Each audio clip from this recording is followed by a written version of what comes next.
do you think of Just this? a harmless Christian here that wants to praise the Lord with my son, and now I got to go home. I'm sorry that you guys are so angry. I'm just chronicling. I'm not with the group. What do I have to say? Can you understand why they're angry? I don't understand any of this because I'm a simple man. I'm a simple man who loves the Lord and is a good father. This is what we look forward to, is coming, being with our family and praising Jesus, and that's not something that we have to run away from. So this is kind of a bad day for us. But, we're going to heaven, so that's the best news we got. Do you understand that some of these folks feel voiceless? I don't understand, because right now I'm so upset right now. I don't really have I'm thirsty, and I can't think very clearly. So what I want to do is just say, we love you. My son and I love you guys. And that's I'm a journalist. They're activists. The simplest thing we can say is that we love you guys. What do you mean, you guys? Well, whoever's here in this house. Okay. We don't distinguish between Christian and non-Christian. We love everyone, and we want everyone to come to heaven. Yeah. That's the main thing. We want folks to go to heaven, and if we need to talk about these things, then this isn't the time for that, really. But don't you think until we go to heaven, if you believe in that there should be some sort of peace here on earth, and that people should have agency, and we shouldn't be beating people up off the street, and we should be abiding by the Constitution? I think that's just a little bit loaded for me right now, what you're doing. Why so? Well, I don't want to interview right now. I don't want to interview. I just want to tell you guys I love you. I don't need to interview right now because I want to be with my son. It's Sunday. It's time for rest and for renewal. I would like to answer your question. I just can't right now. Okay. Thank you. I appreciate it. Wow. Folks, we can all relate. You come from church. Usually you come in after church service and you're feeling good. You've been in church, for an hour or 2 or 3, and it's supposed to start your week off right. But not this time. Chaos inside a church in St. Paul, Minnesota, not over a sermon, not over worship, but over immigration enforcement. Sunday morning, activists stormed a service at City's Church, chanting "ICE out" and "Justice for Renee Good" in a protest of U.S. ICE, or Immigration and Customs Enforcement. These weren't peaceful observers. They were disrupted worship, forced the service to stop, and ignited a federal investigation. Today, federal agents made arrests. So, what led to this explosive showdown inside of a house of worship? Who's been arrested and who escaped charges? And why is this now fueling a national firestorm over religion, civil rights, and press freedom? Across time zones and platforms, this is Christian Conservative, your trusted source for bold, unfiltered news and analysis on the issues that matter most to Christian conservatives. I'm KJ, along with Michelle Talkington. How are you doing tonight, Michelle? Hey, KJ, I'm well. Hey, everybody, family, everybody in the chat. Great to be back. We took a day off. It's always fantastic. But man, this topic has got me so angry and outraged. Just sad. Yeah, absolutely. We are going to get into it, folks. From faith and family to politics and culture, we tackle the hard truths and stand firm on biblical principles. Join us as we expose the lies, defend our values, and fight for the truth in a world that desperately needs it. All right, folks, as you come in, hit that like button. It helps to get this video out in front of a wider audience. We need your help with that. That helps with the algorithm. The more likes YouTube sees, the more they push this vehicle out in front of people. So please hit that like button. And if you haven't done so already, subscribe. All right. Again, we subscribe to stay informed, inspired, and empowered. All right. We already got our first super chat of the night. Kung Fu CJ with the $5 super chat says, "To God be the glory, ladies. Let's get it." Thank you so much. We really appreciate that. Folks, your super chats go a long way in helping us push out this content, and we really appreciate it. All right, so let's get into this. Again, we're talking about this, what the latest that has transpired from a group of anti-immigration enforcement protesters who entered a service at City's Church in St. Paul, Minnesota. So again, as we mentioned, the protest shut down the church service and led to a federal civil rights investigation under the Freedom of Access to Clinic Entrances Act. Remember the FACE Act.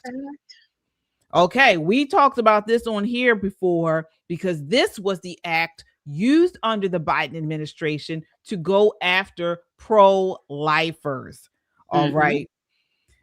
We know very well about that, particularly when they went after a friend of the show, Bevelyn Beatty, it was a bunch of them, Bevelyn Beatty Williams and other pro-lifers who were praying at an abortion clinic. She was sentenced to, I believe it was 3 years in prison. She would still be there if it had not been for the Trump administration pardoning her, along with other pro-lifers who were praying at these clinics. All right. So today, fast forward, there were about, I think, 3 arrests in this one. The civil rights attorney, Nekima Levy Armstrong, St. Paul School Board member, Chauntyll Louisa Allen, and activist William Kelly were all arrested today on charges tied to conspiracy and the FACE Act. But Don Lemon was not arrested yet. All right, so I want to get your thoughts on this, Michelle. Before we get into it, take a look at this next clip of the ringleader of it all, Nekima Levy Armstrong, being arrested today. This is clip 4. News alert, because moments ago, remember that church incident on Sunday in Minneapolis? The AG Pam Bondi posted this, all right? I'm reading now. Minutes ago, at my direction, HSI and FBI agents executed an arrest in Minnesota. So far, we've arrested Nekima. So far, okay, we'll come back to that. So far, we have arrested Nekima Levy Armstrong, who allegedly played a key role in organizing the coordinated attack on City's Church in St. Paul, Minnesota. We will share more updates as they become available. Listen loud and clear. We do not tolerate attacks on places of worship, end quote. I want you to react to that, Paul.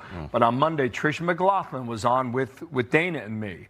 And part of her answer said, I think we will be seeing mugshots very soon.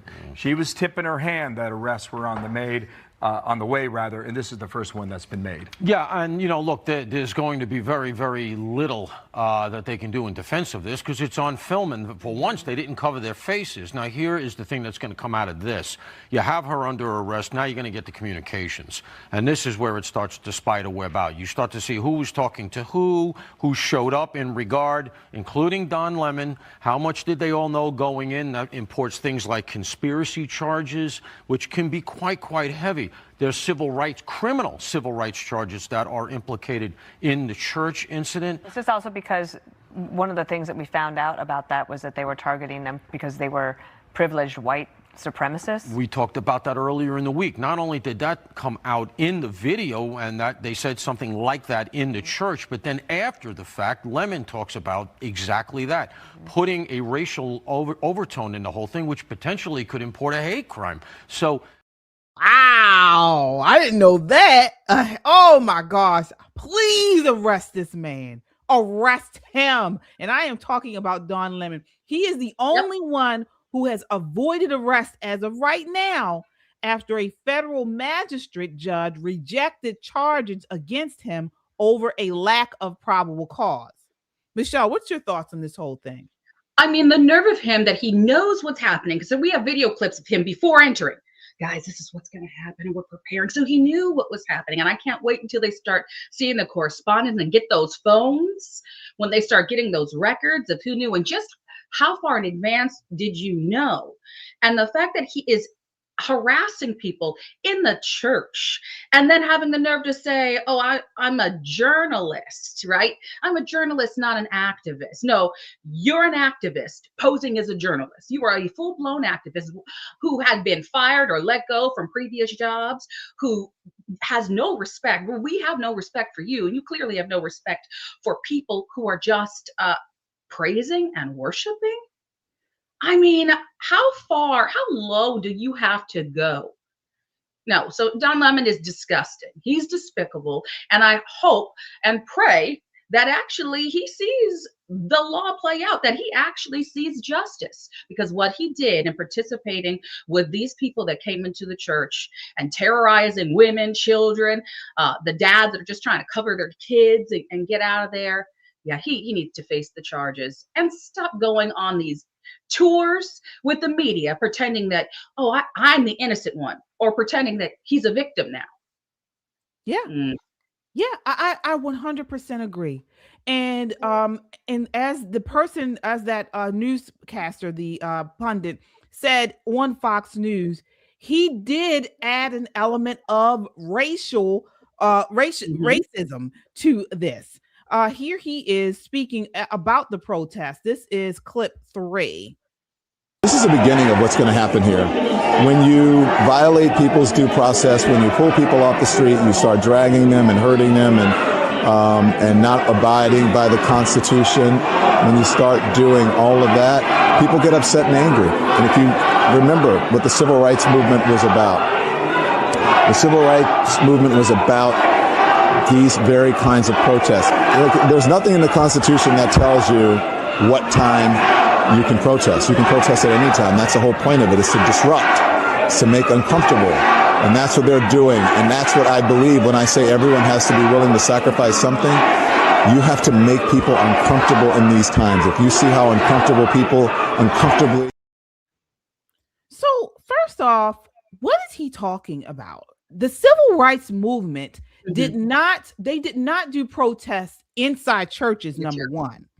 And number two, the protests that they did, like when they used to do sit-ins at counters, or they were actually protesting the businesses, the organizations, the establishments that were encroaching on rights. The people in this church had nothing to do, even though I don't even agree with the whole idea of the protest. They were not involved in these immigration things. They were at Sunday church service. Yeah. Okay, they were there trying to worship, trying to fellowship with other Christians in their church home. This was not the place, the time, or anything. This was. I mean, so many people are enraged by this, Michelle. So many people are enraged by this. Do you think he's going to finally face justice? Oh yeah. What he said, if you go back, if you listen to this again, but he actually said you have to make them uncomfortable, right? Mm-hmm. So he's talking specifically about the people in the church, and they tried to claim this is because one of the pastor there works for federal law enforcement, right? And participate. So because he is doing his job, then we have to break into his church and harass his congregation members who are worshiping Christ openly and lovingly, because if you see the response coming from most of the people in the church, it is still in love in the face of what I considered evil.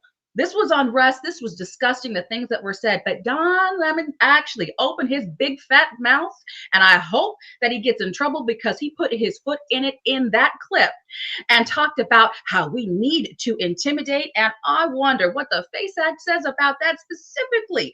Talks about not being able to go in intentionally injuring, intimidating, or interfering, or attempts to injure, intimidate, or interfere with any person lawfully exercising or seeking to exercise the First Amendment right of religious freedom at a place of religious worship. Yep. See, everybody likes to say that this act is only about clinics, and it's not, because people don't read. And that's what I say all the time about the Constitution, because Don Lemon's saying he's about stupid stuff about, oh, this is the Constitution, we're protecting the Constitution. But again, he doesn't know what's in the Constitution, and he doesn't know what's in this. He doesn't read everything. You can't keep getting the little sound bites and taking little bits and pieces. You know, the Cliff Notes version will get you locked up. And that's what he did. He understood the Cliff Notes version. And now I hope that he's going to be locked up, because you can't go in to intimidate. And that's what he said out loud that he went to do. Exactly. He's trying to act as if he was a part of the press. Okay. Mm-hmm. There are video where you can clearly see him interacting and pretty much being, assisting the protesters. All right. In the very beginning, he knew exactly what they were going to do. And he was, he was in conjunction with them. He was approving of them doing this. All right. And as you mentioned, the FACE Act explicitly protects places of religious worship. That means you cannot block entrances, which the protesters did. You cannot physically obstruct, which the protesters did. You cannot intimidate or disrupt, which Don Lemon did. Okay. Yep. That is exactly what he did. I don't care what he's trying to say. That is exactly what he did. All right. And the protest does not have to be violent. This is very important. But chanting, surrounding, or storming a service can qualify if it disrupts worship. Okay. And that is exactly what they did. All right. And Don Lemon is not innocent at all. And the only reason why he does not have charges pressed right now is because of some leftist magistrate that denied the warrant that was issued by Pam Bondi. All right. This is what it is, folks. So the key legal question that is involved with this, that is in direct that corresponds with the FACE Act, is, did the protesters intentionally interfere with people exercising their religious faith? Take a look at this next clip. This is another one of the agitators who was arrested today. This is clip 2. As you can see, all these pretend Christians, all these comfortable white people who are living lavish, comfortable lives while children are dragged into concentration camps. You're living real life, nice lives with your lattes, doing absolutely nothing for your Latino and Somali brothers and sisters. You come here to a man wearing a suit. Is a preacher? Did Jesus wear a suit? Did Jesus profit off the words? No! Jesus would die within it. Do not touch me. Touch me again and see what happens. Hey, you can't. You are a fake Christian. Why are you not standing with your Somali and Latino communities? Why do I not see you out at Whipple every day protesting this attack on humanity? Where are you? You're sinners. You're pretending to be Christians. But we know you live an easy life, don't you? A very easy life while people are starving. Shame. Out now. Out now.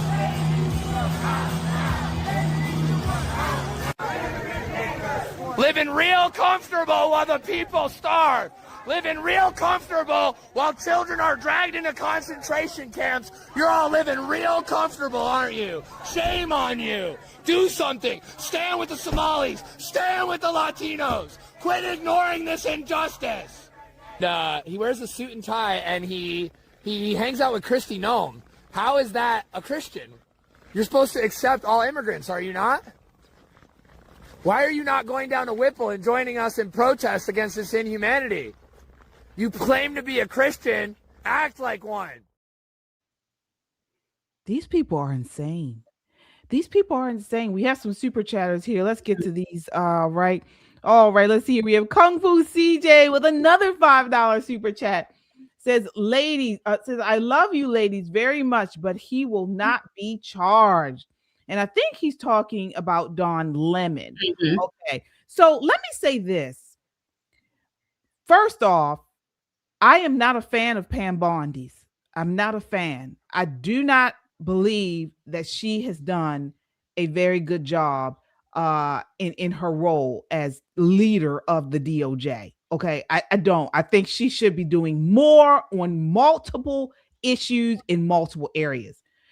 If Don Lemon is not charged, I put it at her feet, okay?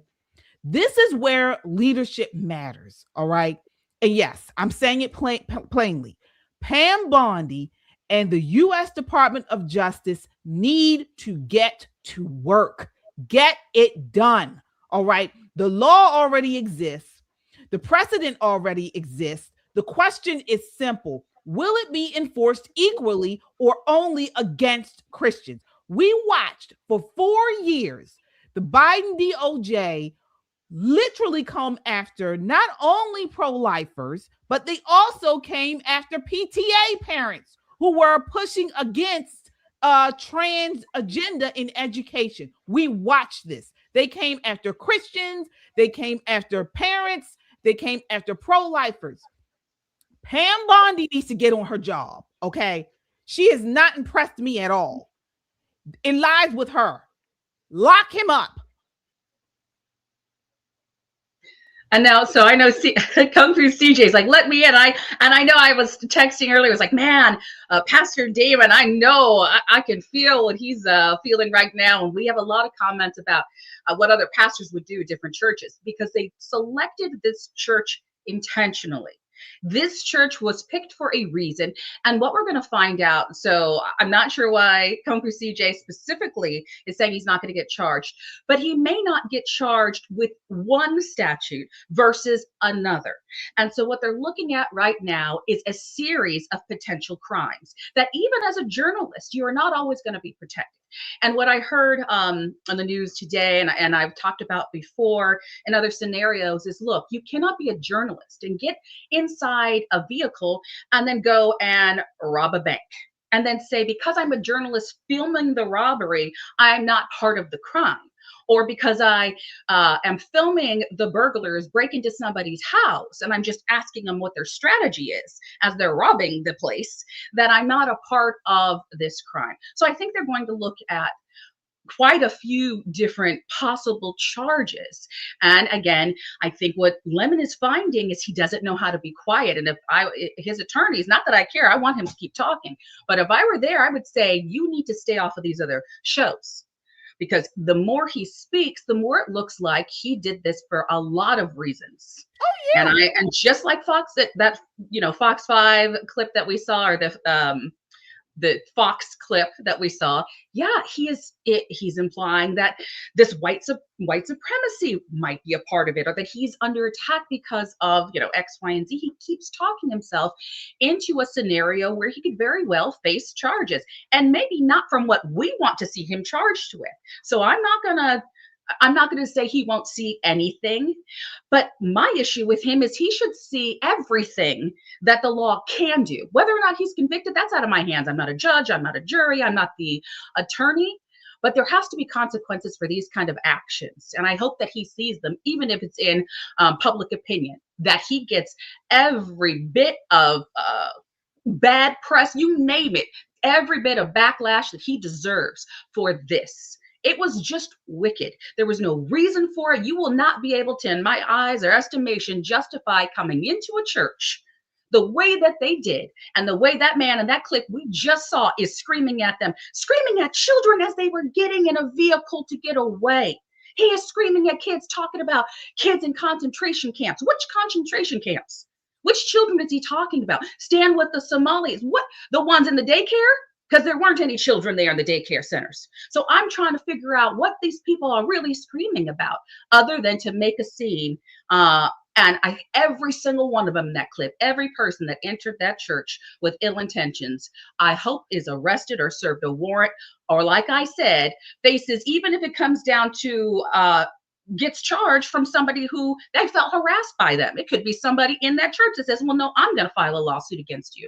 Yeah, I mean, look, Don Lemon did not have to enter the church. Nope. Okay, if he wanted to provide some type of journalism or some type of coverage of what occurred, he should have stayed outside of the church and took whether it be video or asked questions as the parishioners exited the building. Yep. But nothing, I've never seen anything like this before. I've never seen journalists interrupt a church service just because they wanted to get protesters who are interrupting a church service. We've never seen anything like this. It is improper. Here he is right here talking to the minister, and the pastor is asking them to leave.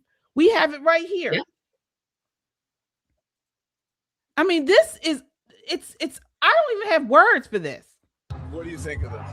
I mean, this is unacceptable. It's shameful. It's shameful to interrupt a public gathering of Christians in worship. So, But there were folks who will say, I have to take care of my flock. Okay, but listen, we live in there's a constitution in the First Amendment to freedom of speech and freedom to assemble and protest.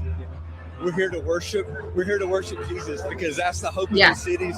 That's the hope of the world is Jesus Christ. I want to be very respectful. Please don't push me though. We're here to worship Jesus. Yes. That's why we're here. Yeah. Okay. That's why we're here. Okay. That's what we're about. Do you think Jesus would be understanding we're about and love these folks? We're about spreading the love of Jesus. But did you try to talk to them? As a no Christian? One is willing to talk. Okay. I have to take care of my church and my family, so I asked that you actually would also leave. You don't want us to unless you're here to worship. You just step in private property. We're here to worship. We're here to worship. He's asking him to leave.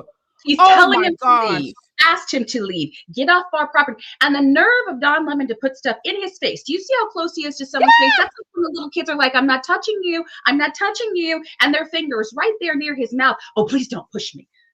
If he came up in my church, he'd be more than pushed. I'm going to tell you right now. I know Pastor Damon is going to understand because he said it on here. Pastor Damon was on. He was on with us on Poppin' Politics. Poppin' Politics, yeah. And he protect really the flock with the Glock, protect the people with the pistol. I don't care what you want to call it, but we have a security team, and our church would not be the church that group could enter into. And that's why I said it was targeted, because they know there are a lot of churches right around the corner, right around the block, I'm sure. Why don't they enter a mosque and see what happens?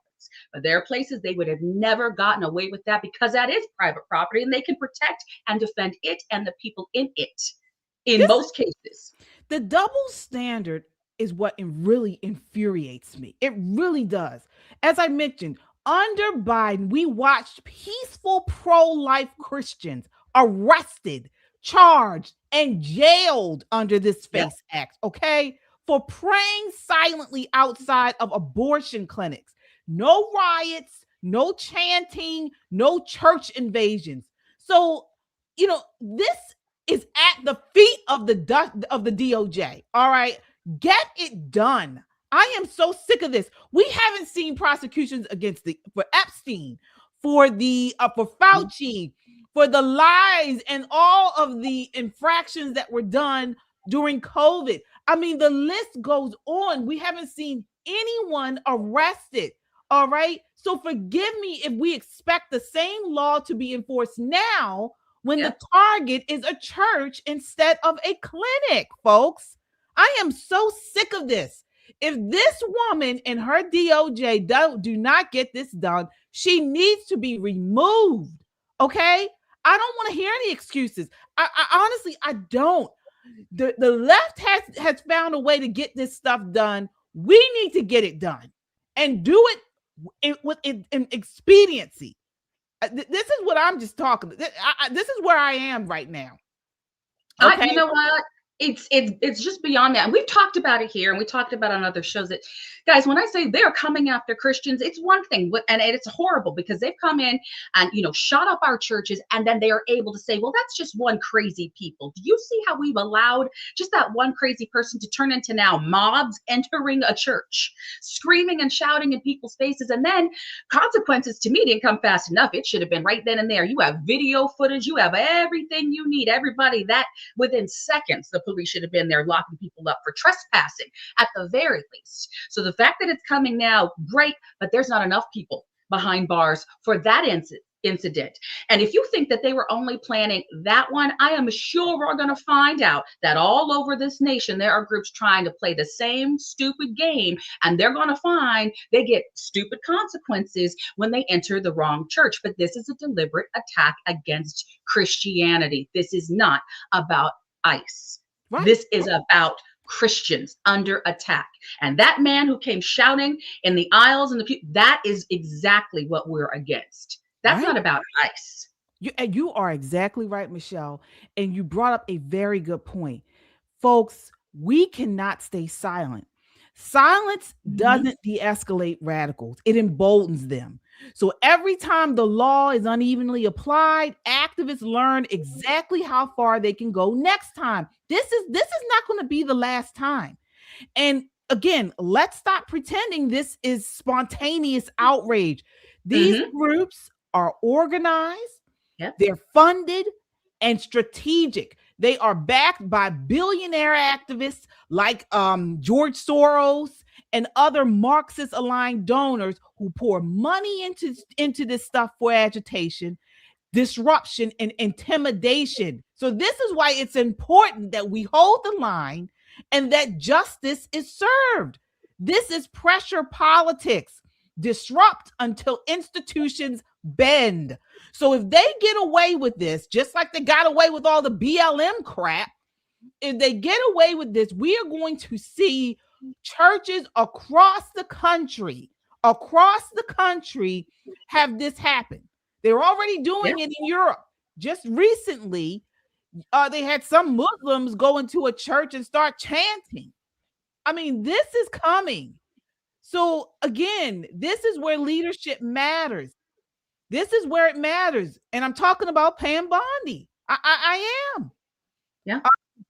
This is awful. I mean, can you imagine, as I mentioned earlier, when I go to church on Sundays, I feel so good. Because I don't go every Sunday. I'm not gonna lie. I don't go every Sunday. I try to go every Sunday, but I don't. But when I do go, or I'll say this, when I miss a Sunday of church, I feel it in my week. I feel it. And a lot of times when I get up in the morning on Sunday, I'm like, oh, I don't feel like getting up so early. I don't feel like going. But then when we get to the church, it's like, oh my goodness, we're so happy we went. The word is always right on time. And we leave just full. So can you imagine, you intend, you get up on Sunday, you get the kids all dressed, you get all dressed, you go to your church service, and then you have protesters invade the service. Okay. Just like that man said at the beginning, it is a violation beyond. All right. You don't want to deal with this stuff. We get all this politics in education and this in movies and all this. You go to church to get away from that. And then they show up there. We have another clip here of a member of the church talking to Don Lemon about how frustrating this is. Look, this is clip 1. These people have come into our house and they've interrupted our worship. This is a house of peace, and we try to proclaim that. And this stirs division and rancor. And in the end, it's not helpful. Ultimately, I believe they've lost. They've emptied a house of worship. Everybody's gone home. Their point has been proven worthless. And so, in the end, I think they lose. But more importantly, if I was to break into any of their houses uninvited, cause derision and upset according to their values, I would be kicked out ultimately. It's not a good way. I feel violated. I feel interrupted. I feel angry. May I ask you something? When you were saying if you had showed up at their house, they're saying that people are showing up at houses where they're citizens or without due process and breaking and entering the house. One that we saw, I've been watching from New York, with a battering ram into someone's private property, and there's no recourse. There's no, you understand what I'm saying? This is all part of a much larger dialogue, in my opinion. On one side are people who watched a previous administration bring 12 million people in over the course of 4 years, and many of them undocumented, many of them criminals, etc. This is another. Man, these people don't respect anything. Nothing. I mean, Don Lemon is stuck on stupid, just stuck on stupid. Because the fact that he had the nerve to say, well, let me ask you a question. People their homes are being broken into, and he keeps talking about illegal aliens or those who are under suspicion or, suspected of it, and ICE officers doing their job. And now he's going to turn it on. So does that mean that churchgoers deserved to be attacked because innocent people illegal aliens, ICE members are coming and taking them out and serving them their warrants and taking them to jail and doing what they need to do. How do those two relate? They're not related at all. You don't bust into an innocent person's house and say, I'm going to attack you because something happened in the street the other day and I'm mad about it.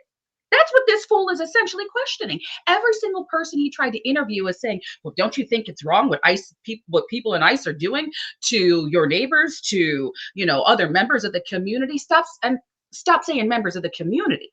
Stop just saying neighbors, because I'm going to make this really clear. It's not a popular opinion on the left, but people that came here illegally, especially those who are criminals, I might consider a neighbor in the eyes of God. I might consider, a brother and sister in Christ if they're Christian, but they're not a citizen. Period. End of discussion. They are not a U.S. citizen. And we have laws and we have rules to follow. Follow those and you'll be fine. Don't follow those and you see what happens. But you don't go into churches or nurseries or daycares or schools or a grocery store. But see, the left seems to get it confused. They think that, oh, I'm mad about something that happened. Let me go blow up an innocent grocery store owner's facility. Let me go rob a convenience store or steal televisions, out of, a mall because I'm angry of what happened to somebody on the street. This is insanity. This is criminal. This is lawlessness, and they try to justify it with anything they can. And this is not justified. You cannot justify this, Don. Right. Oh, but they have no respect. These people are race baiters. They idolize race. They hate this country and everything that America stands for, and they want open borders. They don't want legal or illegal. They don't care. They want open borders to change the entire construct of this country, of the world. Okay. And they hate Christians. This is why they can go into churches without any restraints, because they can't stand Christians. All right. They're giddy after doing something like this. Take a look at this next clip. So we have, before we do, we want to acknowledge a super chatter here. Kung Fu CJ says they have arrested everyone but Don Lemon. Yep, they sure have. But we will see. There's still time. All right.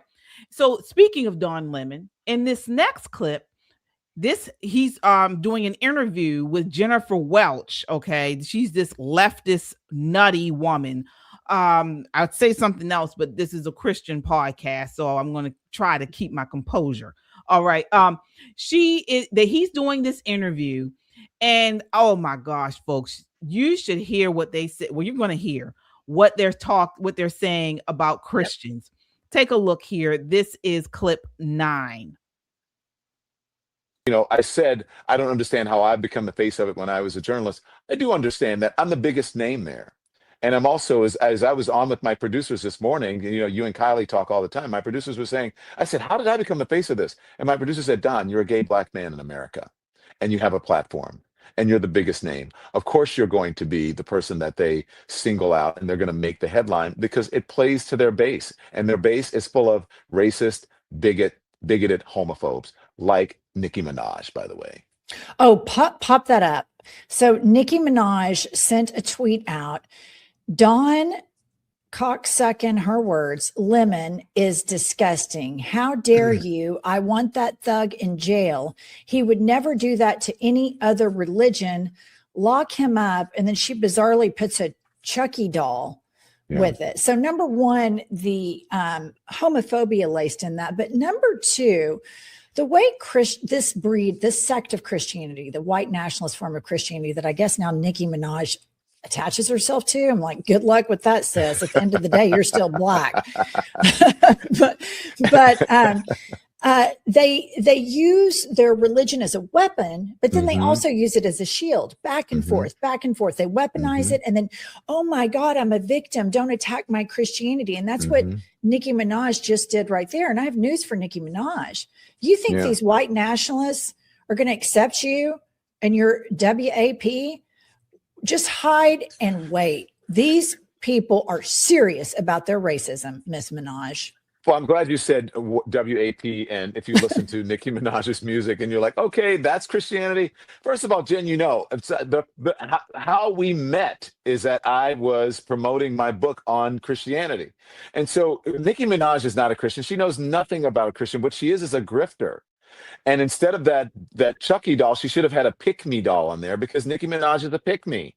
And she's not African American. I think she's from the islands. She is a black woman, but she doesn't understand the African American struggle, so to speak. And if she did, she wouldn't be doing this and saying this on Martin Luther King Day, on the Martin Luther King holiday of all days, putting that out.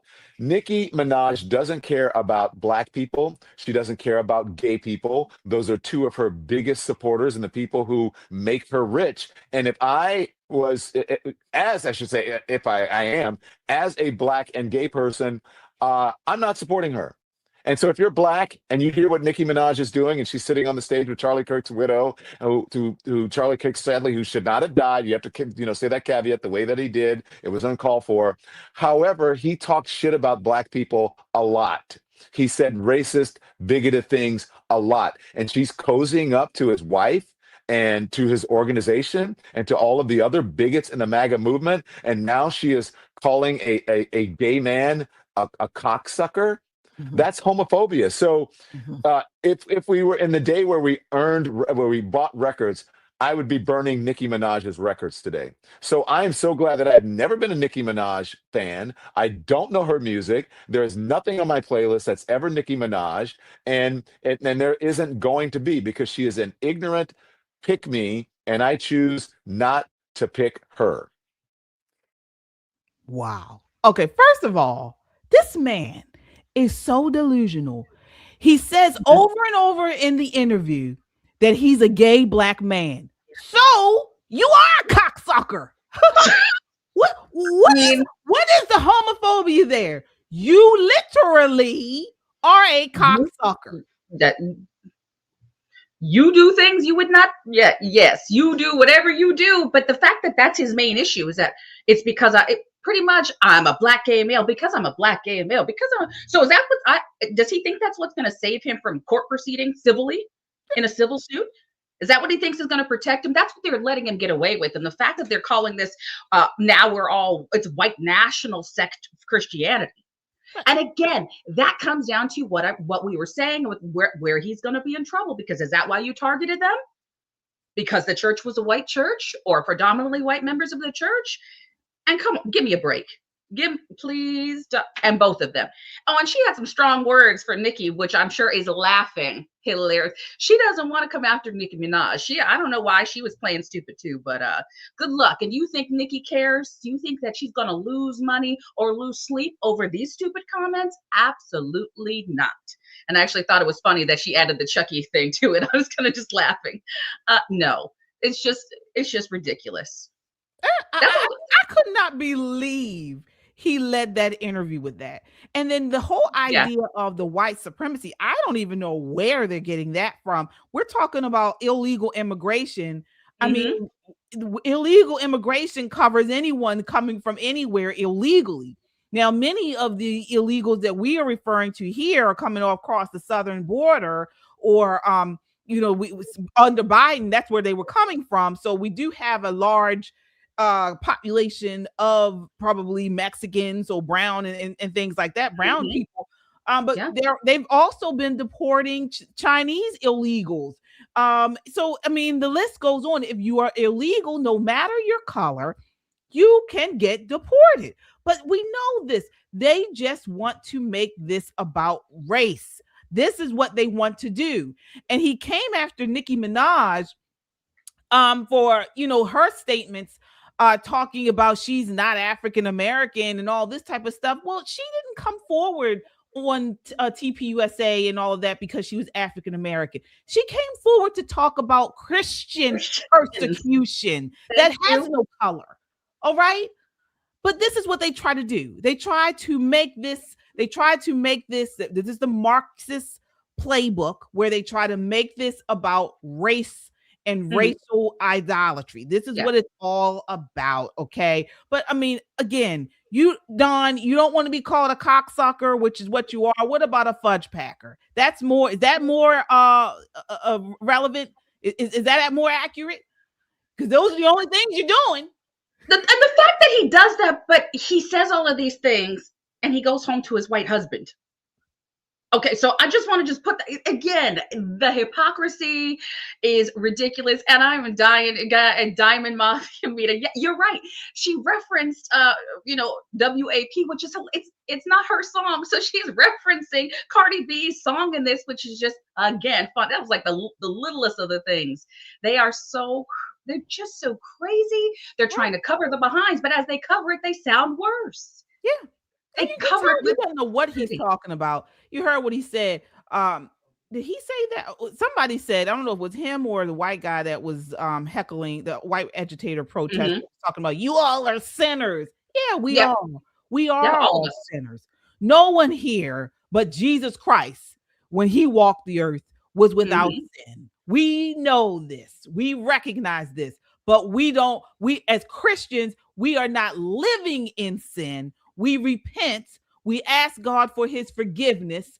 We're filled with the Holy Spirit, and we know that we sin.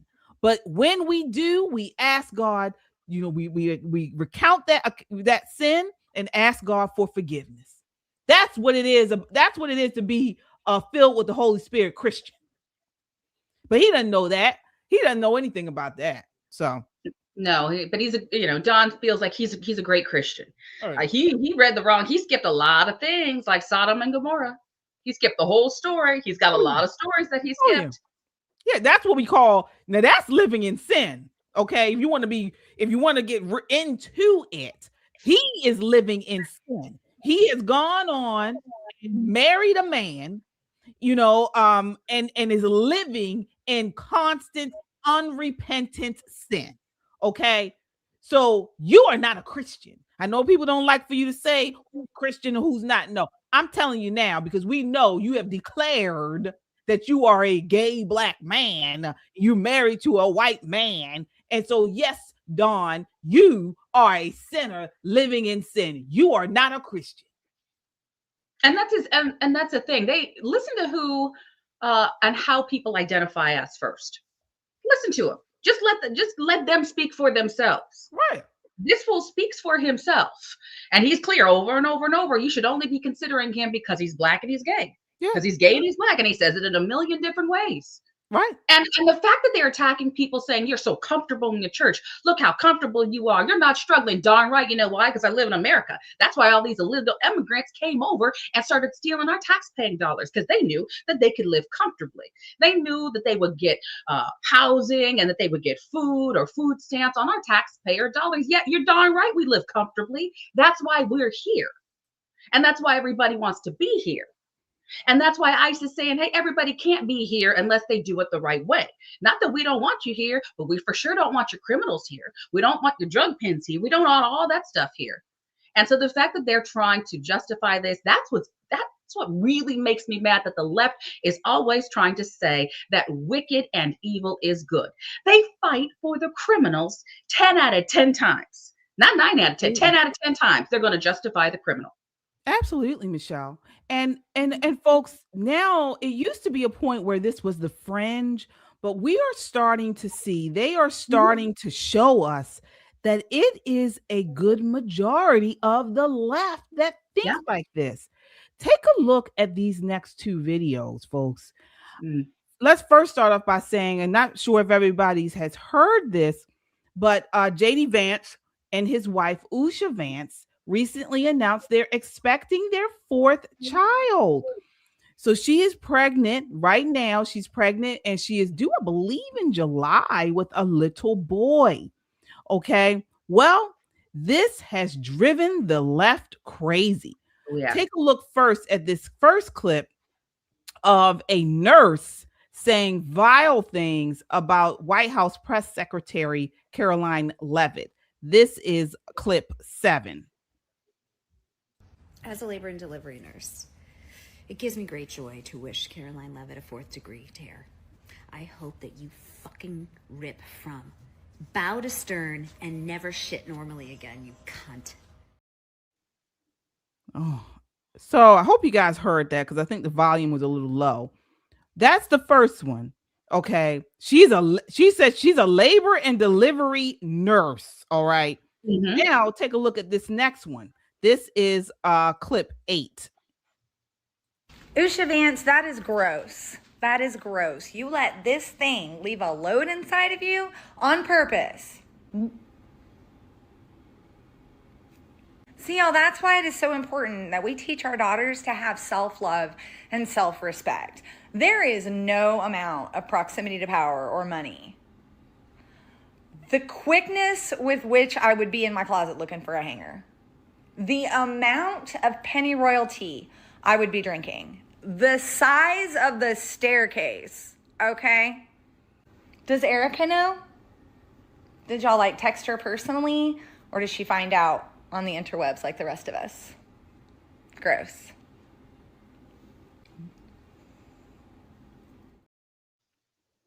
Okay. So let's get into this. 2 viral videos, 2 different women, 2 statements so vile that they should have united the country in condemnation. But instead, they were cheered on by the left. These people love this type of stuff. All right. These aren't jokes, folks. These aren't political critiques. These are expressions of hatred toward life itself. And they perfectly expose what the modern left has become. Michelle, what are your thoughts? I mean, thank you for showing us the Baal worshipers, because that's exactly what that is. It's like sacrificing children. This is okay and even justified. How sick, how demonic, how wicked do you have to be as a labor and delivery nurse? And it's funny, yesterday, I actually saw one of my labor and delivery nurses at my homeschooling group. She was there and has been there for 3 of my 6 children. And I am so grateful for women like that in that field, that comfort moms. So I can't even imagine that I go into a hospital and happen to be Republican, or I have the wrong shirt on, or I have the apparently the wrong political affiliation, and one of those wicked women is the nurse assigned to me, and wishing death. Do you know what those tears do? I've had tears. I've had stitches. I couldn't walk for weeks, if not months. It is horrifying. It is horrible. And to wish that on any woman because of childbirth, and to even wish that the woman doesn't even have the child. So one is wishing death on the woman, the other is wishing death on the child. Guys,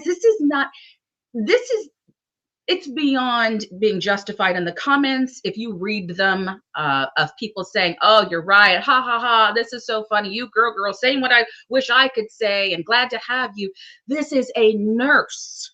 You know who should be outraged? Really, the Black community, who went out of their way to say nurses aren't listening to us. They're not caring for us. We're having higher mortality and death rates of ourselves. Well, then look at these nurses, same people cheering them on.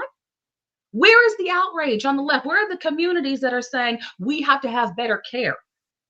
So anyone who makes those comments needs to be stripped of their licenses, and they should not be near a human being at that point, because they're ones that are with the most vulnerable patients, women and newborn babies.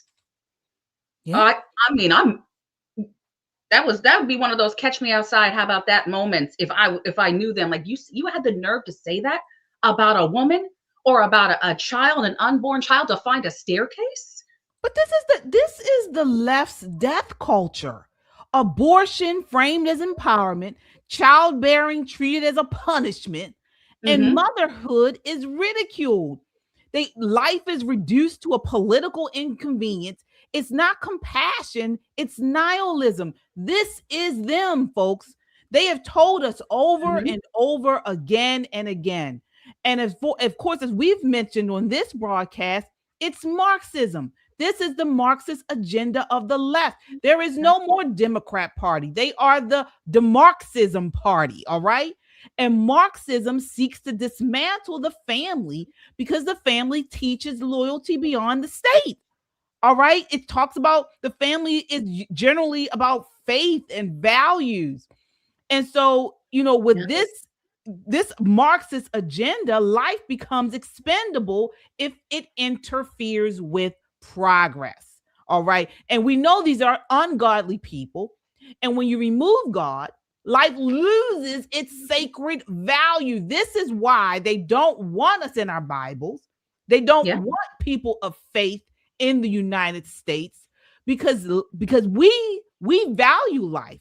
We value it from the womb to the tomb. And when life loses value, cruelty then becomes easy.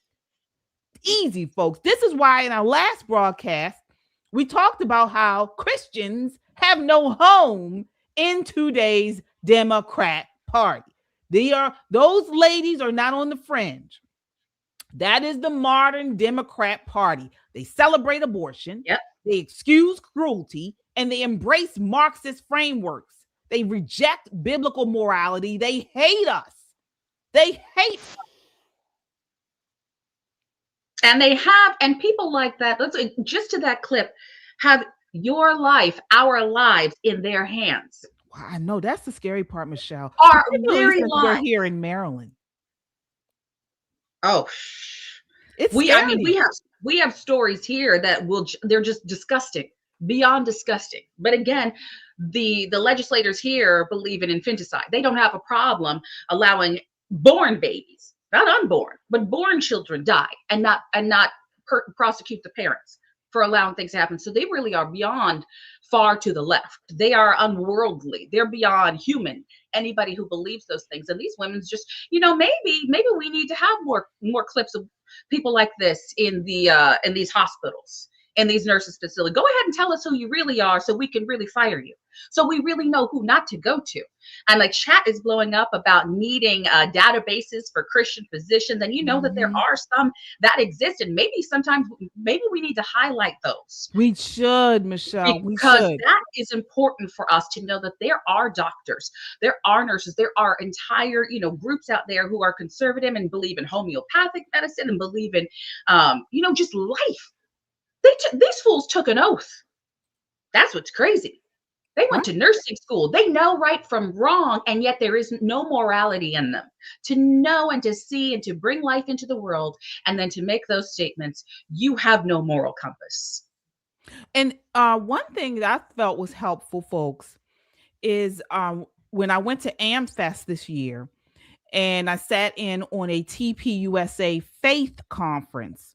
And if you guys go to the website for TPUSA Faith, it's a great resource for conservative Christians. I'll say Bible believing Christians. They have resources for you in your area to find Bible believing churches. I actually found some here in Maryland that were in my area, and all sorts of things. They may even have something where you can find medical people in the medical field that are Bible believing Christians, because it is really starting to get scary. The hatred that the left has for anyone who does not think like them it's scary. It really is, because they are willing to hurt us. I mean, they believe it's part of their cause. They believe it's a form of activism to either deny us service or to, perform service on us in a way that would hurt us, because they don't recognize, they don't respect life.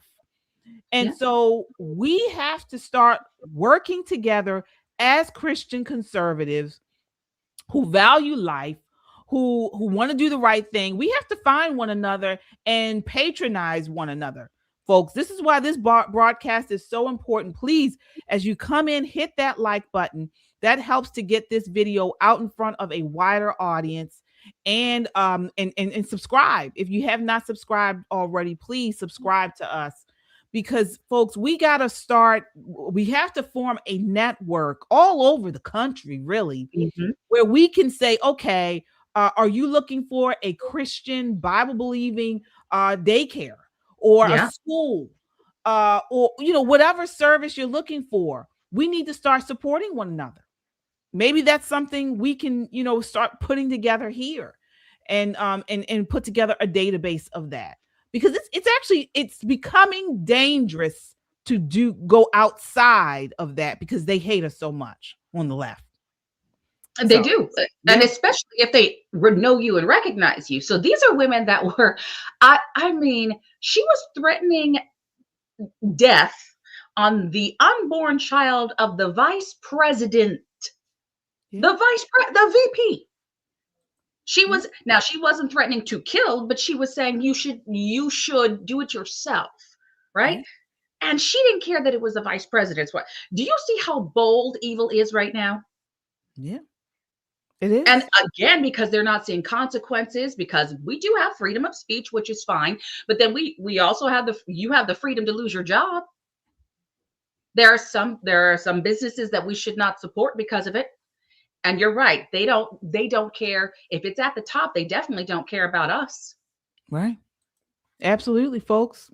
Again, as you come in, hit that like button. Here, you are in the right place. Folks, we are Christian Conservative, your trusted source for bold, unfiltered news and analysis on the issues that matter most to Christian conservatives. So if that's you, please subscribe right now. Subscribe and hit that like button to stay informed, inspired, and empowered. All right, we are moving right along to our next topic, which is the Australian Open. Okay, so for our tennis lovers, not sure if you guys have been watching the Australian Open, but two American tennis stars were asked the same simple question: what does it mean to represent America? And their answers could not have been more different. And they reveal a much deeper divide in our culture. This isn't really about tennis. It's about identity, gratitude, and whether Americans see this country as something to build or something to separate from. Take a look at this next clip. This is clip 6. Hi, Amanda. Congratulations on the win. I've been asking a lot of the American players just how it feels to play under the American flag right now, and I'm curious how you feel. Yeah, I mean, I was born in America, so I'm always proud to represent my country. And yeah, a lot of us are doing really well, and it's great to see a lot of, great athletes on the women's side, on the men's side. So yeah, I feel like we're all doing a great job representing ourselves. And sorry, do you mind if I follow up? Sure. Sorry, just to clarify a little, I mean, sort of in the context of the last year of everything that's been happening in the U.S., does that complicate that feeling at all? I don't think that's relevant. Hi, Amanda. Well played. One of the unique things about tennis is... Hi, Coco. Congrats. This is a bit of a heavier question to start, but you're usually pretty outspoken about political issues, and I'm curious how you feel about the state of the U.S. 1 year into the second Trump administration. I mean, I think I've already stated my opinions in the past on how I feel about it.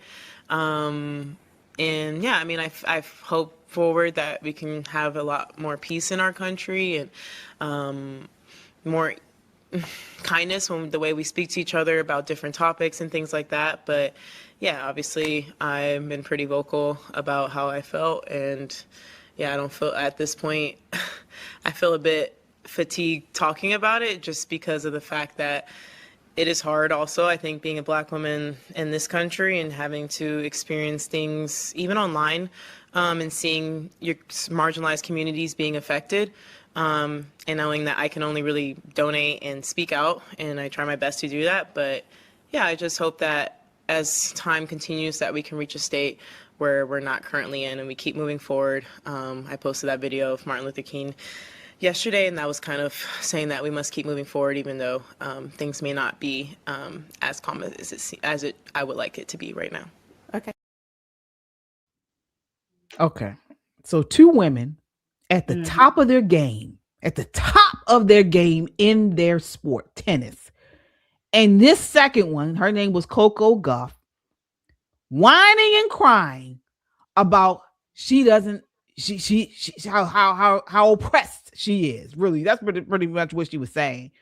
So I want to get your thoughts on this, Michelle. I mean, one worldview says, I'm part of this nation and I want to make it better.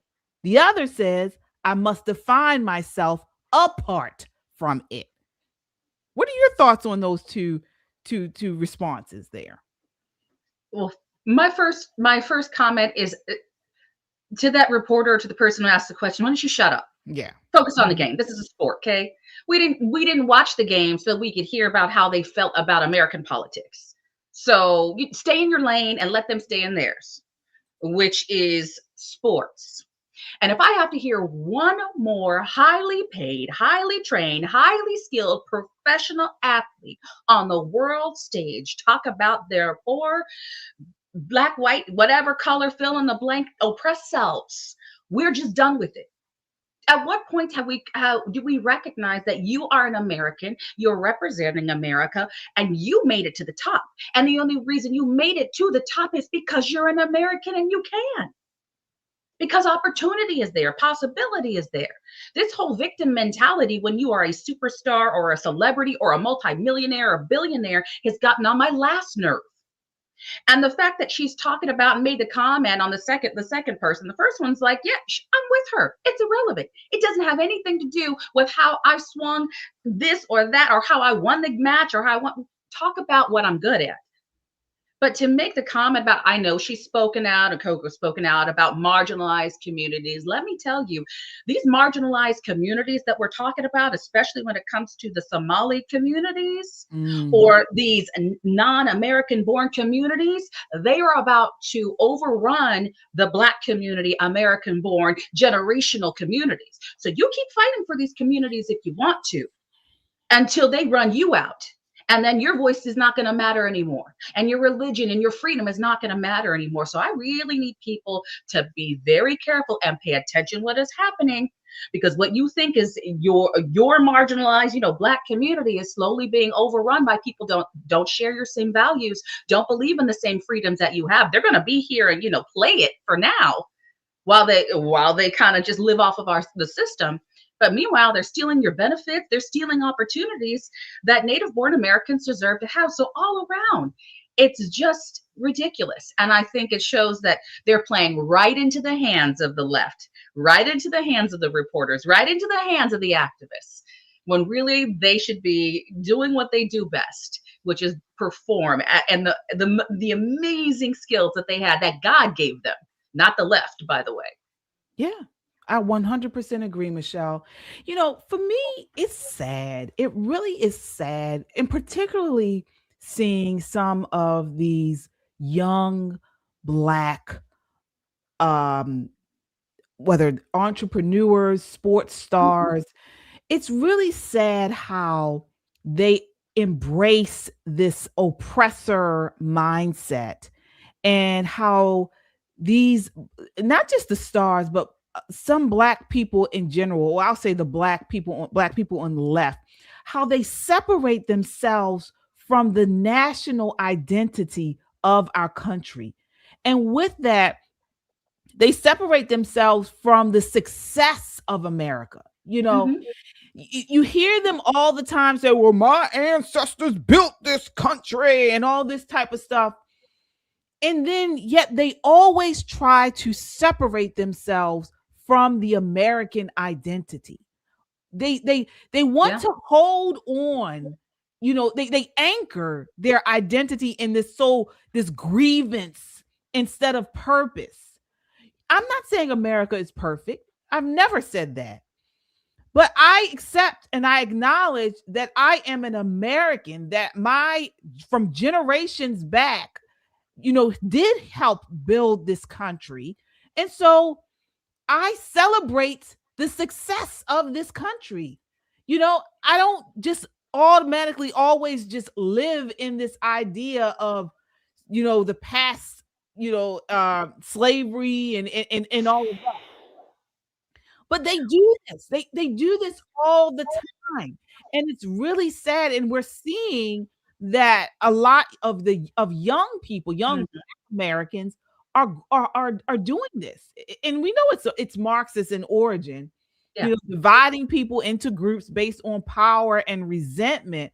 But I mean, it's so sad. And if the Black church, and I'm talking about the Black church in particular, if they were doing what they were supposed to be doing, we wouldn't have this issue, because they would be preaching biblical identity is not racial identity. Scripture teaches us one human family in Acts 17:26. Shared responsibility, not inherited guilt. They talk about that in Ezekiel 18. And gratitude for blessing, not contempt for it. But they don't teach that. They continue to push this racial idolatry and the racial division. And so that's why we have the culture kind of grasping onto it too. It's so sad. It really is. It's sad. Yeah. And you're right. It's not just, it's actually the left has pitted Black churches against each other. Right. Because Pastor Damon's in the chat. He's going off in the chat. He's spilling all kinds of tea. Pastor Damon, I'm reading all this. The Minnesota AG being connected to the prosecutors. There's a reason why they're not prosecuting Don Lemon. Right. Guys, if you're not in the chat, go back and read it. But yes, we have, biblical worldview pastors of churches, and they don't want to highlight those. They don't want to say what they're actually effectively helping and leading their communities. And they don't identify with being a Black church or a white church. They identify with being a Christian church. Right. And they're doing the right thing. And guess what? They're being ignored, or like us, they're being blasted for being part of this. What do they say? The white nationalist sect of Christianity. Yeah. It had nothing to do with it. Nothing at all. We have some super chatters here, Michelle. Let's get to these super chatters. All right. Thank you all so much. Let's see here. So we have Kung Fu CJ says the church has to sue him privately. All right. Talking about Don Lemon and this Minnesota church. All right. We have here, they were not having it. I love the responses. Yes, about indeed. Those nurses. Yeah, we were not having that. All right. Laura says, we are family. Thank you so much. Thank you. All right. Laura says again, I love it when Michelle and KJ want to come out of the TV. True. So we get a little closer. We're angry. We're like, oh, just some of these things just make us upset. And I know the same with you guys in the chat, because I'm reading all of these chats, and Sierra and everybody in there, Kung Fu, we watch YouTube, Laura, Ali, all of you guys, this chat again is always on fire. You guys are just as passionate as we are. You truly are. And these are issues that matter, because it's the little snares. It's the little things that get overlooked, and then they snowball. And this is why the left gets away with doing what it has done. This is how Marxism takes over. This is how socialism takes over a nation, when you ignore the little things and you let it slide. We're not letting it slide. Absolutely not.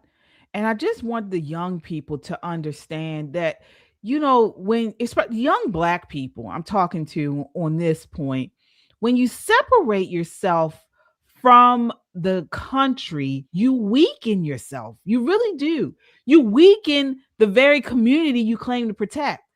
So when you emotionally detach from this country, you disengage from solutions, you outsource responsibility, and you adopt victimhood over agency. Okay? Stop it. Really. We're all Americans. And it feels, and from what I see as a Black woman, it's us, it's Black folks that are separating from the country. It's not the country pushing us out. You continue to separate from America. No, America is not perfect, but it is our country. It is a platform. And America gave both of these athletes that were representing the country opportunity, infrastructure, freedom to compete globally. My goodness. Okay? So stop whining. Stop whining. And where else are you going to go? The one girl, she talked like she had some sense. She said, you know what? I don't even want to. What's her name? I think Anna something. She said, Amanda Anisimova. She spoke like she had some sense. But Coco Gauff, again, is taking on this victimhood. All right. Now, I want to get to something, Michelle, before we leave. We talked about this before the show. We saw you guys. You went on to our community post on YouTube we had posted asking for suggestions on things you wanted us to talk about on the show. And one of the suggestions, and we actually saw it today. One of the suggestions was from Kia Walker. She says, as an aspiring mother, I would love to hear of any strategies that would help me raise godly children. And I think this is something that a lot of Christian conservatives, want to talk about. Michelle, do you have any suggestions there? Because you're the mother of all mothers. No, that's funny. I have friends that have more than 6, and God bless them. But if you have 1 or none and you're planning, the first thing is to not be ashamed, not be fearful. We're going to make mistakes as moms and dads, right? So whoever God gives you to raise up, and not just if you naturally had your children, but if you've adopted children, take that seriously and know that it starts with prayer. It starts with your own faith. The way to raise godly children is to start with you. What example are you going to show them? Commit to the example that you are going to be for your children. And I've said that to my husband before, when we were young and in our 20s, and kid number 3, by number 4, we had another little girl. So we have a daughter, 3 boys in the middle, and then 2 girls at the end. And I made the decision to homeschool. So if you can, I'm telling you, that was the best decision I ever made. Jay Bullets in there says homeschool. I know some of the others homeschool. We homeschool all of our children because the education system where we are in Maryland, and I got to say, across America as a whole, was failing. So we decided, God, I'm going to take you seriously. I am going to train up a child in the way that they should go. But that starts at home with home education. And if you can't, and you send your kids to public school or private school or charter school, you still need to educate them. God does not say send them to school, even if it's a Christian private school, and then neglect to teach them the word yourself. You have to. You have to share stories with them, examples. You have to lead by example. Moms, treat your husbands the way that, you would want your sons to be treated by their wives. Dads, treat your wives. Your little girls, show them that example, so that when your little girls grow up and want to marry someone, they can actually say, I would marry someone that's like my father, and that'd be a good man. Mm-hmm. And it's that's the advice is prepare yourself, pray yourself. And if you need a mommy timeout, like I often do with coffee and other things, have a mommy timeout, because I was saying, sometimes I just need to reflect and say, man, this day was rough. But I'm going to start back tomorrow. I'm going to give myself time, give myself grace. And I have very different personalities in my kids. So this is the other thing I will share with you. Please recognize, Christian parents, start to recognize your children as God sees them.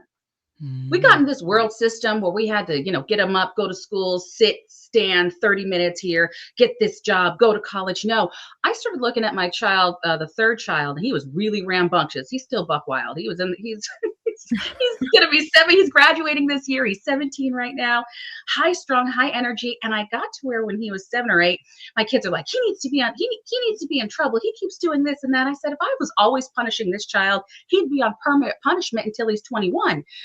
So I had to see his energy and realize, no, you know what, God? I speak missionary work into that child. Mm-hmm. He is going to shout your praises from the rooftops. He's the one that will travel all over the world and preach the gospel. There's a reason you gave him that energy. There's a reason he runs marathons. I have another son that has, just calm, quiet, old soul. And I said, now his friends, now he's 20, they call him Pastor Caleb.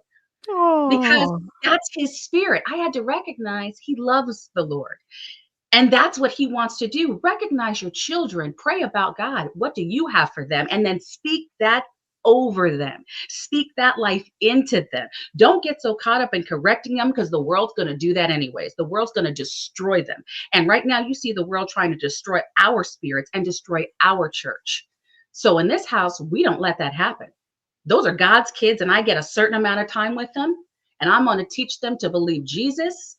And I do. They know that. My little 8-year-old says, Mommy, I love you so much. I love you more than you love me. And I know I've said this before, but she says, but I don't love you more than I love Jesus. Oh. Best thing I've ever heard out of a child's mouth, that she recognizes that, because I taught her, if anything happens, if something happens to mommy, do not denounce Jesus, follow after the gospel.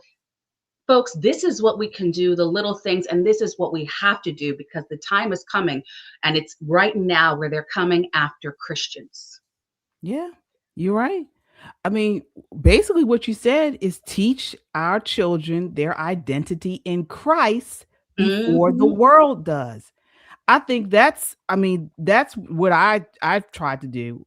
And one of the things, now I didn't homeschool, but we did try to find a school that was grounded, like that, and that was surrounded by people and kids who had like values, who were Christians. And I think that's really important because, believe it or not, I mean, I know we're not really supposed to say this, but our kids learn a lot from their peers, the people that they're around, especially when they're young. You know, when I used to take my son to the mommy and me classes and things like that, and as he gotten older, they don't want to hear from me. I recognize that his vocabulary, he was in school with other kids who, you know, had like minds, and who was, you know, he's interacting with other children, and they're all speaking well, and he's learning from these other kids around him. Now, again, you definitely want to have a strong foundation at home, but when you do have to put them outside of your home, you want to make sure that they're surrounded by like-minded people who share your values, particularly when they're young. I think that's very important. And another thing is, if you can, find a Bible-believing church when they're young. I think one of the best things for me personally is growing up in the church. I mean, now I don't go to church as much as I should right now, but I was in church when I was a young girl. I was in church on Sundays all day, all Saturday and Sunday sometimes. I was in church all day. And I think what it helped me with is public speaking. It helped me, know about how to speak to adults, how to carry myself in a dignified manner. I was an usher, I was in the choir, and it was now that I think about it, that's where my personality really developed. And I was in Bible study, I was in Sunday school, all of it. And some of the best parts of my childhood was in church. And so I think that's important. If you can find a Bible believing church with a good anchor of a pastor, get the children there while they are young. Yeah. Because because it's really about the foundation. As I said, we want to raise our children with their identity in Christ before the world does, because the world wants their identity in racial idolatry, culture, feminism, all of this other stuff. So I think that's key, in raising your children. Because I know some people, I mean, I think if I had to do it all over again, I would homeschool too. But I know some people are in situations where they can't. Yeah. And some people have great school districts. Let's be clear. Right. There are some states, like I lived in Utah 9 years. They have great schools. And school choice was an option. If you could drive your kid there, you could pick a charter school. That's not here in Maryland. So I'm going to give one last piece of advice. If you are a mom whoever had their mom say to you, one day, I hope you get a child that acts just like you. I'm going to say, start off in prayer early. And I'm going to pray for you in the name of Jesus. Because I have a little girl, the youngest, who acts just like me, to where they say, oh, that's your child. If you have that said to you, that's the one you have to really, be in prayer about. But we always need to pray over our children. I think a lot of us, we forget to do that. we're so busy praying for our food or doing our day-to-day that we forget, take time to actually, Lord, bless my children. I pray I had your protection over my children in the name of Jesus. Like And today at teach school. them how to pray. Teach How to pray. them how to pray. Yes. Yes. We stopped doing that, or we relied on the church to pray with and for, and not ourselves. We have to do that ourselves and with our children. Right. Yeah. And make the Bible normal, not occasional, folks. We got to get these children in the word early, and I do that with my son. He's sitting around on his phone. I said, have you read the Bible today? Have you read a word today? So, and it's sometimes, and the last thing I'll say too, they are watching and they are listening when you don't think they are. Yeah. Oh my gosh. So many times I'm thinking my son is not paying attention. And then all of a sudden one day, because boys, they're all he'll regurgitate or say something that either we heard in church or something that I've said to him or my husband has said to him. I'm like, wow, he is listening. And I am shocked, like literally, okay? They are listening, folks. They are listening. They are watching. And so I know we're not perfect, but we as adults, as parents, have to be good examples. And as Pastor Damon says, shepherds. We have to shepherd in our home. Pastor Damon is a shepherd of his church, but we have to be shepherds of our homes. And follow God's order. That is important. God's order, because that's how he's already established an order for us in our lives, and we have to again bring that order to our homes. Yeah, we do. We have a super chat here. Pastor Damon says, KJ, y'all move on down to New Bern. Our secret agents are coming to drag you to church. New beginning celebration. Yes, folks, if you are in North Carolina, check out Pastor Damon and his church. If you can't get to the church, you can check out his YouTube and Facebook page. He's on YouTube at Celebrate New Begin. What is it? Let me see 1 second. I don't know why I'm getting it wrong now. Let me see here. You did it right. Oh, I did. Celebrate New Beginnings. And then on Facebook, it's New Beginning Celebrations. Is that right? I have it here. 1 second. Okay. Yes. So YouTube is Celebrating New Beginnings. That's the YouTube channel for Pastor Damon. And then on Facebook, it's New Beginning Celebrations. I think that's right. I hate to break it to you, Pastor Damon. You're not so secret agents. You guys are out in the street. You're all over the place. You're not secret. When you guys, if anybody goes to New Bern, it's not going to be a secret when you see them coming. Yes, indeed. Yeah, we got to get to there. We got to get to there. So we are at the end of our time, folks. Please, again, if you are just coming in, hit that like button. It helps to get this video out in front of a wider audience. It tells YouTube algorithm to push us out in front of more people. And really, that is our aim. That's what we want to do here. Also, if you have it in your heart, the super chats, they do go a long way in helping us produce this content. So we appreciate your support. Thank you so much for that. We'll be back on Sunday. Before we do go, I want to pray we have a huge snowstorm coming up. Oh my gosh. Really, it's supposed to affect the whole East Coast and the South.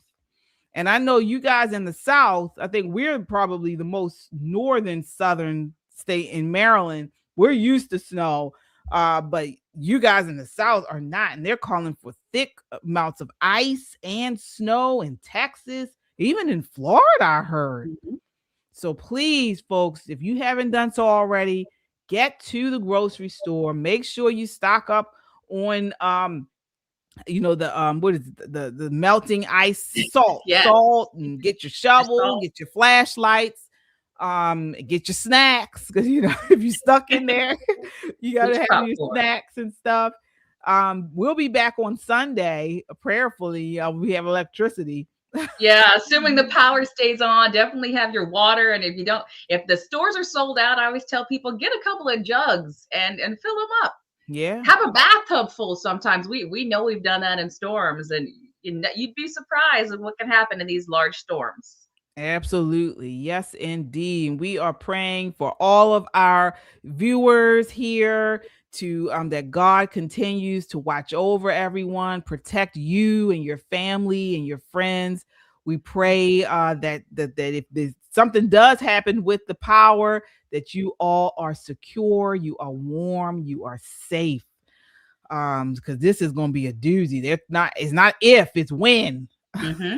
So definitely get to those grocery stores. I went today, and my Lord, it was a circus. Everybody was there. You thinking the world is going to end, and people driving crazy and all kinds of stuff. And so by tomorrow, it may not be much left. So go as soon as you can, if you can, tomorrow morning. All right, final words, final thoughts, Michelle. Guys, again, just stay in prayer. And that's for everything, over our leadership, over the churches, over your family, your children, because that's the best and a first step for what we could do for each other. And so I would say also stay in good spirits, not just faith, but it's easy to watch all these clips and be angry. And I know I get angry, but to feel defeated, to feel like, what else can we do? Feel like there's not ever going to be the change that we need. If God is not here yet, if you woke up and Jesus did not call you home, there is still time. There is still hope. Stay in faith, in prayer. It is not too late. It's never too late. So for whatever the situation, whether it is politics, the evil that we see, stay in faith. Absolutely. All right, folks, we'll be back on Sunday. If you were blessed by this conversation, make sure to hit that like button and subscribe. We're here to stand on truth, speak life, and fight for faith and family. Until next time, keep your eyes on Christ, your heart rooted in truth, and your voice unshaken. God bless.